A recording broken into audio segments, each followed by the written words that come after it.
जरूरत है मैं आजम खान साहब जैसे एक महान पुरुष की, जो हम दुनिया भर के महान पुरुष भारत के अंदर बनते फिर रहे हैं लोग, समझे नहीं। तो आज जो भारत में जो भी घटित हो रहा है वो मतलब बड़ा दर्दनीय है, दयनीय है। क्योंकि शिक्षा, स्वास्थ्य, रोजगार, सुरक्षा, ये सब धत्ता बना दिया गया, सब खत्म कर दिया गया। जो शिक्षा की बात करेगा उसको मिटाने का काम करेगी ये सरकार, जो सुरक्षा की बात करेगा उसकी बहन बेटियों की इज्जत लूटने की बात करेगी ये सरकार, और जो महंगाई के ऊपर बात करेगा उसको किसी भी कीमत पर छोड़ा नहीं जाएगा, उसे जेल भेजने का काम करेगी सरकार। सबसे बड़ी बात है, अगर जगाने का कोई काम करता है तो इस सरकार को दर्द होने लगता है।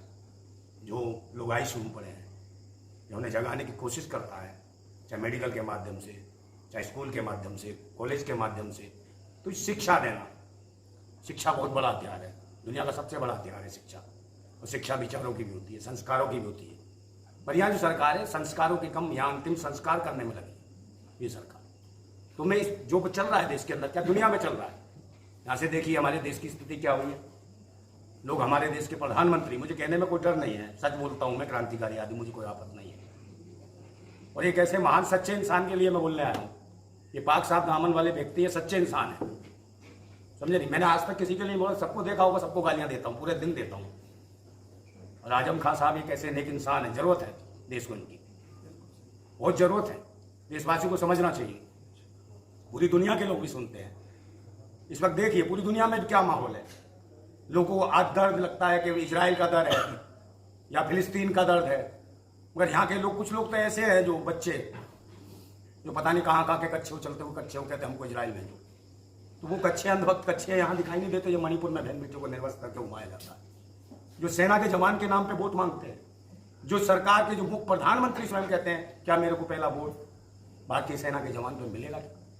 जब शर्मसार भारत की सेना, भारत की बहन बेटियां, माताएं सब हो जाती है, जब हम देखते हैं कि भाई हमारे देश के पूर्व सैनिक की धर्मपत्नी को निर्वस्त्र करके घुमाया जाता है, दौड़ाया जाता है, उसका बलात्कार किया जाता है, और उसके दोषियों को सजा नहीं दी जाती, ठाके मार के हंसा जाता है। इस देश में मनीषा वाल्मीकि जैसी शोषित वंचित पीड़ित महिला का, लड़की का बलात्कार हो जाता है, जो शिक्षा ग्रहण कर रही होती है, सिर्फ ये लगता है उनको कि शिक्षा क्यों ग्रहण कर रही है, इसलिए उसका शोषण होता है। आप देखते हो उन्नाव कांड हुआ हो, बुलंदशहर में पिंकी लोधी के साथ हुआ हो, और बदायूं में देखा होगा दलित बच्चियों के साथ जो हुआ हो, ये बड़ा दयनीय है। और देश में तरक्की कुछ नहीं, 9 साल में देश का बुरा हाल है। जो भी देश में नेक और अच्छा इंसान को तंग करने की कोशिश की गई। तो ज्यादा वक्त नहीं, मैं कहता हूं फिर भी कि सब्र सहने की भी एक सीमा होती है, सब्र सहने की भी एक सीमा होती है। बांध टूटता धीरज का तब अति होती है, अति होने पे प्रलय और प्रपतन होता, तब नई सूर्य की नई सृष्टि का सृजन होता। देख लेना, ये 10 साल होने दीजिए, इनका परिवर्तन हो जाएगा और इनका अंत होने वाला है तानाशाह शासकों का, मैं आपको बताता हूं। और मैं फिर कह रहा हूं एक बार, ये जो धर्म मजहब के पाखंड का, ये जो धर्म मजहब के पाखंड का जो धुआं धुआं धुआं सा उठ रहा है, कहीं मेरी भारत माता घुट तो न जाएगी, कहीं मेरी भारत माता घुट तो न जाएगी। और ये जो भगवा भगवा सी लपटें उठ रही है, कहीं मेरी भारत माता जल तो न जाएगी, कहीं मेरी भारत माता जल तो न जाएगी। हम क्रांतिकारी हैं, हम क्रांतिकारी, दिल में आग और हाथ में क्रांति की मसाल लेके चलते हैं, दिल में आग और हाथ में क्रांति की मसाल लेके चलते हैं। ओ भगवाधारी ततैयो, ओ भगवाधारी ततैयो, तुम क्या मेरी भारत माता को जलाओगे? इस क्रांतिकारी की मसाल के आगे आ जाओगे ना तो जल के राख और खाक हो जाओगे। तो ध्यान रखना, हम जो आजम खान साहब से हमारा दिली मतलब जीवन में का साथ है, मैं व्यक्तिगत रूप से आजम खान साहब के लिए, उनके परिवार के लिए, समझे, जो भी मुझसे बन सके कभी बुलाएंगे, आधी रात, कभी भी, रात को छोड़ो, जब भी जीवन में मेरे को बुलाए। मेरे जिंदगी भर का रिश्ता है, गठबंधन है, सब कुछ है, और हमारे बड़े हैं।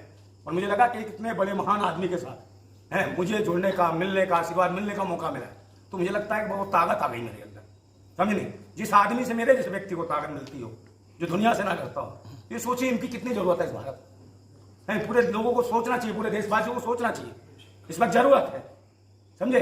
पूरे भारत को अपनी दुआओं में याद करते हैं, इस देश को जिसको कहते हैं भारत माता। भारत माता कोई व्यक्ति विशेष नहीं है, हमारे देश की बहन बेटियां, माताएं बहनें सब है, क्या किसी धर्म मजहब कौम की बहन बेटी हो, वो भारत माता है हमारी। उस भारत माता की इज्जत बचाना चाहते हैं। और फिर वही वाली बात है कि भाई इस देश के अंदर चल क्या रहा है, चल तो सब तानाशाही रही है, सब जान रहे हैं, समझे नहीं। सब जगह इज्जतें लुट रही है, बहन बेटियों की असमतें लुट रही है, महंगाई, शिक्षा, स्वास्थ्य, रोजगार का धक्का बन गया, वो कोई बात नहीं। अब तो इज्जत लूट ली जाती है, किसी बहन बेटी ने बात उठा ली, उसको लूट लिया जाता है, उठा लिया जाता है, परिवारों को डरा दिया जाता है, दहशत में कर दी जाती है। इनके सांसद तक इस प्रकार की हरकतें कर रहे हैं, तो वीडियो ओपन चल रही है। जो खेल के खिलाड़ी जो खेल खिलवाते हैं बच्चियों को, उनके साथ शोषण करते हैं, उनको कोई न्याय नहीं। इनके सांसदों की हालत है। महिला विकास मंत्री, ज्यादा नहीं बोलना चाहूंगा, नहीं तो लोग सोचेंगे पता नहीं क्या बोल रहा है, मगर मैं तो बोलता हूँ सच है। महिला विकास मंत्री हैं, जो महीने पर चर्चा होनी चाहिए थी सदन के अंदर, साहब का मैं पहले 4 साल पुराना एक वीडियो मैंने सुना नेशनल स्तर पर, तो मेरे रोंगटे खड़े, मुझे लगा मैंने अभी मैं साहब को भी मैंने भेजा और लोगों को भी मैंने काफ़ी लोगों से सेंड किया, तो मुझे लगा कि बिल्कुल साहब वो बोल रहे थे जो मेरे अंदर घुसा पड़ा है। और मैं आज से नहीं, पिछले 35 वर्षों से कर रहा हूँ, बहुत सारे लोग जानते हैं मैं 35 वर्षों से कर रहा हूँ और मैं किसी की सुनता भी नहीं। बहुत सारे लोगों ने कहा राजनीति में आओ, ऐसे नहीं कमाया जाता, ऐसे नहीं कमाया जाता, मुझे पसंद नहीं है। मैं क्रांति करना चाहता हूँ, देश हित में लड़ना चाहता हूँ, ठीक है। मुझे भगत सिंह पसंद है, उनकी तरह मैं काम करना चाहता हूँ। मुझे इतना भी पता है कि मुझे कहाँ आंदोलन करना है, जबरदस्ती में किसी को मारने वाला नहीं। अगर मेरे मरने से अगर देश का भला हो सकता है तो उसके लिए भी तैयार हूँ, बलिदान देने के लिए भी तैयार। मगर आजम खान साहब जैसे लोग इस भारत को बड़ी मुश्किल से मिलने वाले हैं, अभी हमारे बीच हैं। मैं फिर कहता हूँ कि आजम खान साहब जिंदाबाद हैं, जिंदाबाद थे, जिंदाबाद रहेंगे, ये सोच लेना। और कोई हुकूमत नहीं, कोई सरकार नहीं है एक शरीर को बंद कर सकती है किसी तालों के अंदर, इनके विचारों को कभी बंद नहीं कर पाएगी। पूरी दुनिया में इनके विचार घूमेंगे, देख लेना। और एक ये विश्वविद्यालय नहीं है, मान्यवर जी के अंदर पता नहीं कितने विश्वविद्यालय हैं, कितना शिक्षा का केंद्र है इनके अंदर, कितना भरा पड़ा है। इसको पूरी दुनिया को लेने की जरूरत है। यहाँ विभिन्न प्रकार की विश्वविद्यालय में जो लाइब्रेरी थी, दुनिया की शायद कोई ऐसी किताब हो जाए इस लाइब्रेरी में ना हो। मैं अभी भी देखा, उसके बाद भी यहाँ की सरकारें लाइब्रेरी की किताब पढ़ने की चीजें उठा ली गई, बड़ा अजीब सा लगता है। तो मैं फिर कहता हूँ हुकूमत के लिए कि वो समझता है कि खुदा हो गया है, वो समझता है कि खुदा हो गया है। मगर मैं कहता हूं तेरे जैसे खुदाओं को उस खुदा ने जमीन में गाड़ दिया है। बिल्कुल, तेरे जैसे खुदाओं को उस खुदा ने जमीन में गाड़ दिया है। अभी वक्त है, समझ जा, अभी वक्त है, अभी समझ जा, वरना तेरे जैसे उड़ने वाले मच्छरों को देश की आवाम ताली पीट पीट के मार देती है। बकताने वाला कि ताली पीट के ही मार देगी, जरूरत नहीं है, सिर्फ जागने की जरूरत है देश की जनता और आवाम को, और जाग रही है। क्योंकि देश को 9 साल में देश का बुरा हाल हो गया। ज़्यादा मैं बोलना नहीं चाहता, क्योंकि माननीय के सामने इतना बोलना मेरी तो बहुत अलग बात है, और इनसे बहुत कुछ सीखने की जरूरत है, पूरी दुनिया को सीखने की जरूरत है। भारत ही क्यों, ऐसे लोग बहुत कम पैदा होते हैं दुनिया के अंदर। फौजी जी, मेरी बात सुन लीजिए। बाबा भीमराव अम्बेडकर, माननीय काशीराम, माननीय मुलायम सिंह यादव, माननीय आजम खान साहब हमारे बीच जिंदा है, और वह जिंदाबाद। समझिए, मैं जिससे भी बात करता हूँ, कोई नमस्कार कहता है, कोई कुछ कहता है, मैं कभी जवाब नहीं देता। लोग सोचते क्या करता है, मैं जो बोलता है मैं उसके कहता हूँ साहब जिंदाबाद। मैं चाहता हूँ कि हम मेरी जिंदाबाद करो, मैं आपकी जिंदाबाद करूँ, कि भारत जिंदाबाद हो जाए, हम एक दूसरे की जिंदाबाद करें।